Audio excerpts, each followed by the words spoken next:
Good evening to you all. First of all, I welcome you all in my channel Crazy Physics.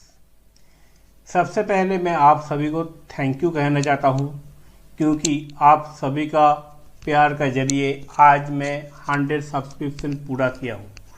तो जो इस channel को subscribe किया है सबको मेरा तहे दिल से धन्यवाद। और जो अभी तक इस चैनल को सब्सक्राइब नहीं किए हैं वो इस चैनल को सब्सक्राइब कीजिए। एक वीडियो को बनाने में बहुत मेहनत लगता है। क्लासरूम में लेक्चर देना और वीडियो के जरिए लेक्चर देने में बहुत अंतर है, बहुत ज़्यादा मेहनत लगता है। तो आप सभी से मेरा एक रिक्वेस्ट है, आप सबको इस वीडियो को आपको अच्छा लगे तो ज़रूर इसको लाइक कीजिए क्योंकि आपका एक लाइक हम लोग को काम करने में बूस्ट अप करते हैं और हम लोग और भी अच्छी तरीके से और भी अच्छा वीडियो बनाने का लिए हम लोग को बूस्ट अप करते हैं। तो आप सबको मेरा ये रिक्वेस्ट है, इस चैनल को, इस लेक्चर को आपको अच्छा लगे, इस चैनल को आपको अच्छा लगे तो ज़्यादा से ज़्यादा इसको लाइक, शेयर और सब्सक्राइब कीजिए। तो चलिए चालू करते हैं आज का लेक्चर ट्रांजिस्टर बायसिंग। सबसे पहले हम लोग को ट्रांजिस्टर बायसिंग को समझने के लिए हम लोग को सबसे पहले जो चीज़ जानना जरूरी है वो है ट्रांजिस्टर का वर्किंग क्या है। ये एक ट्रांजिस्टर है, whether it could be NPN transistor और it could be PNP transistor. यहाँ पर जैसे मैं एक इनपुट सिग्नल देता हूँ, ये इसका क्या काम होता है, it generally amplifies the signal. लेकिन ये एम्पलीफिकेशन डीसी पावर सप्लाई का बिना पॉसिबल नहीं है। तो डीसी पावर सप्लाई देने का बाद हम लोग को ये एम्पलीफाइड सिग्नल मिलता है। That means this DC power supply would help this transistor to perform it's work efficiently. इसीलिए हम लोग को सबसे पहले ये जानना जरूरी है, what is the definition of the transistor biasing? Transistor biasing is the process of setting a transistor DC operating voltage or current conditions to the correct level so that any AC input signal can be amplified correctly by the transistor। इसका meaning क्या हुआ कि जब भी मैं कोई transistor में जैसे मैं कोई डीसी सिग्नल इम्प्लीमेंट करता हूँ तो ये जो इसका जो ट्रांजिस्टर को एफिशिएंसी है बढ़ा देता है और इसका काम को अच्छी तरीके से करने के लिए ये हेल्प करता है। लेकिन हम लोग को ये बायसिंग करने की क्या ज़रूरत है? Transistor can not work efficiently without biasing because कोई भी ट्रांजिस्टर को, जैसे गाड़ी में पेट्रोल ना डालने से गाड़ी चलता नहीं, आपको खाना ना देने से आप आपका काम को पढ़ना, लिखना, खेलना, कूदना आप अच्छी तरीके से नहीं कर पाएंगे। इसी तरीके के ट्रांजिस्टर बायसिंग को जब तक हम लोग डीसी सप्लाई ना देते तब तक वो एसी सिग्नल को एम्पलीफाई नहीं कर सकते। डैट मीन्स इसका काम को एफिशिएंटली वो नहीं कर सकते। तो इसके लिए हम लोग को क्या करना पड़ेगा, ये कैसे हम लोग इसमें बायसिंग को अप्लाई करें? With the help of battery और with the help of associating circuit with a transistor. तो यहाँ पर हम लोग बेसिकली कॉन्सेंट्रेट कर रहे सेकेंड पॉइंट में,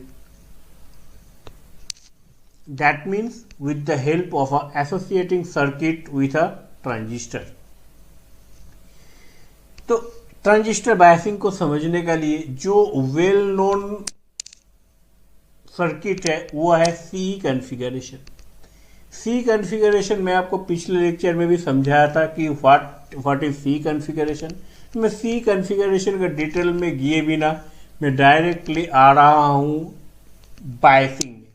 तो मैं यहाँ पर थोड़ा सा हल्का सा ब्रीफ कर दूँ कि ये जो इसका जो इनपुट सेक्शन है it is consisting of a IB and VBE and इसका जो आउटपुट सेक्शन है it is consisting of VCC and ICC. Okay, so what are the input characteristics? The VB and IB. And what are the output characteristics? VCE and IC. Now यहाँ पर जो है this is the output graph. Okay, and these are the Q point or the operating point. What does it signify? Basically it signifies that for a particular value of IC यहाँ पर मैं this is the VCE and this is the IC. That means इसमें एक particular voltage यहाँ पर apply करने से मुझे एक पर्टिकुलर करंट मिलेंगे.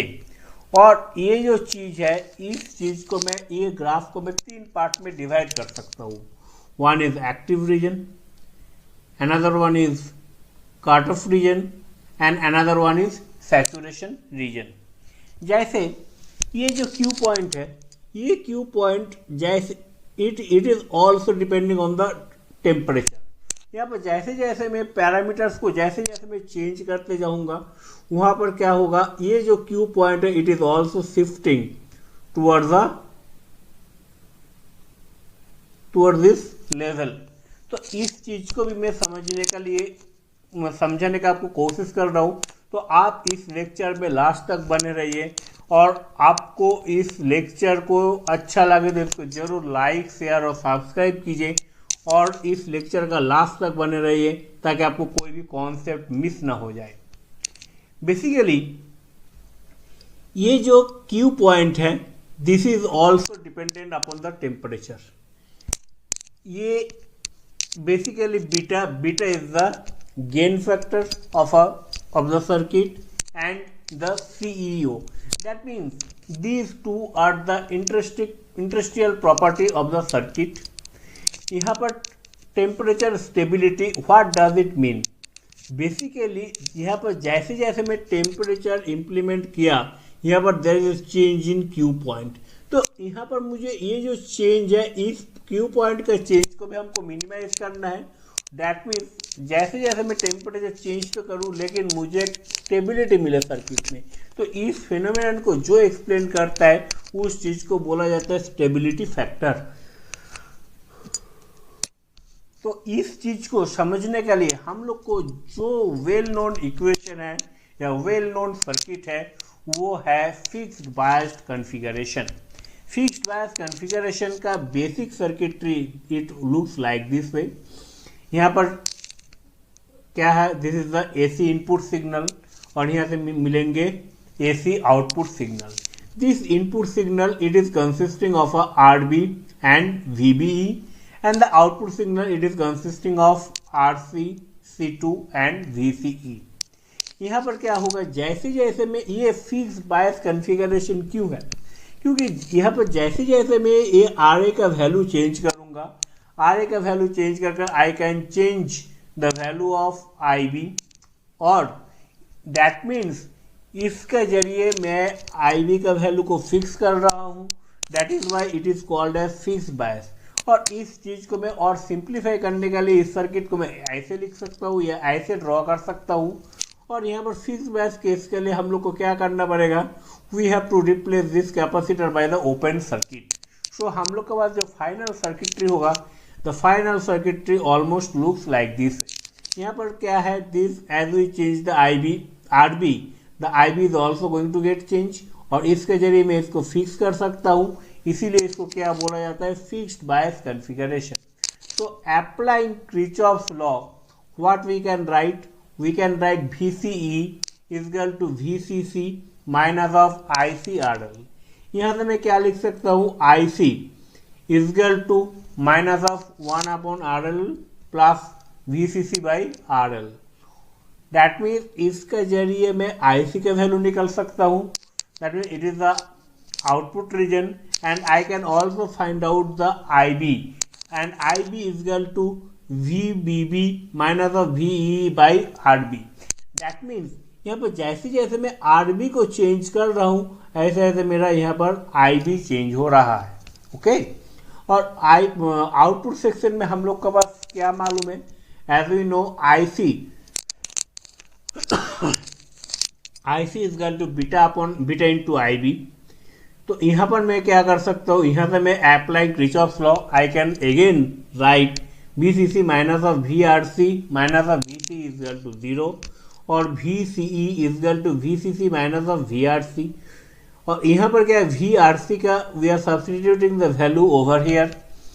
ओके, तो now we are going to discuss about the fix bias configuration. तो हम लोग के पास क्या, कौन सा इक्वेशन आ गया, IB is equal to VBB upon VE upon RB, IC is equal to beta into IB and VCE is equal to VCC minus RC। तो ये जो तीन इक्वेशंस है, ये तीन इक्वेशंस के जरिए मैं फिक्स्ड बायस कॉन्फ़िगरेशन को अच्छी तरीके से एक्सप्लेन कर सकता हूँ। यहाँ पर जैसे हम लोग को मालूम है VCE is equal to VCC minus of ICRC और IC is equal to VCC minus of VCE upon RC।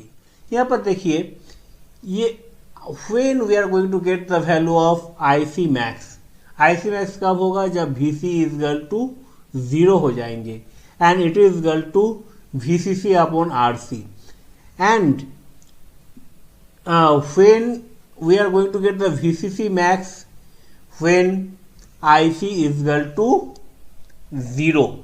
तो यहाँ पर क्या होगा, तो इस पॉइंट और इस पॉइंट को मैं जोड़ दिया, तो this is the maximum point and this is the minimum point, ये दोनों पॉइंट को मैं जोड़ दिया तो मुझे क्या मिल जाएगा, we are going to get the load line. Now again we know IB is equal to VBB minus VE upon RB। That means जैसे जैसे मैं यहाँ पर RB का वैल्यू चेंज करूँगा ऐसे ऐसे मेरा IB का वैल्यू चेंज होगा। इसी तरीके से we know that VCE is equal to VCC minus of IC into RC। तो यहाँ पर क्या है, देखिए ये जो RC है this plays a very vital role, जैसे मैं आपको प्रीवियस टाइम ही बोला था। यहाँ पर क्या है, this is we are making it as a constant and यहाँ पर मैं क्या कर रहा हूँ, RC का वैल्यू चेंज कर रहा हूँ। RC का वैल्यू जैसे जैसे चेंज हो रहा है तो वहाँ पर हम लोग का क्या है, ये जो Q पॉइंट है it is shifting, it is changing towards the origin. Now यहाँ पर क्या है, यहाँ पर मैं पहले तो RC को चेंज कर रहा था, अब मैं क्या कर रहा हूँ, I am now going to change the VCC। तो मुझे क्या होगा, I am going to see the parallel lines over here. यहाँ पर भी देखिए Q पॉइंट जो है, Q point is also going to get changed. So if I take the minimum value, so हम लोग को what we can write, VCC is equal to VCC minus of IC into RC।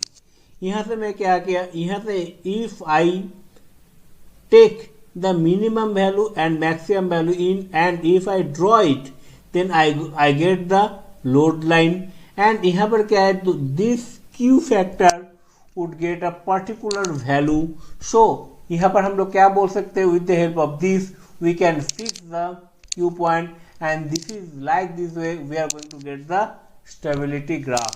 So I think all of you have enjoyed the lecture और इसका आगे जो remaining part है वो मैं मेरा नेक्स्ट लेक्चर्स में उस चीज़ को कवर करने का कोशिश करूँगा। तो आप लोग पुराना प्रीवियस जो लेक्चर्स है उसको भी अच्छी तरीके से पढ़िए, समझिए और आप जरूर, I think all of you are enjoying the physics very much. Thank you very much.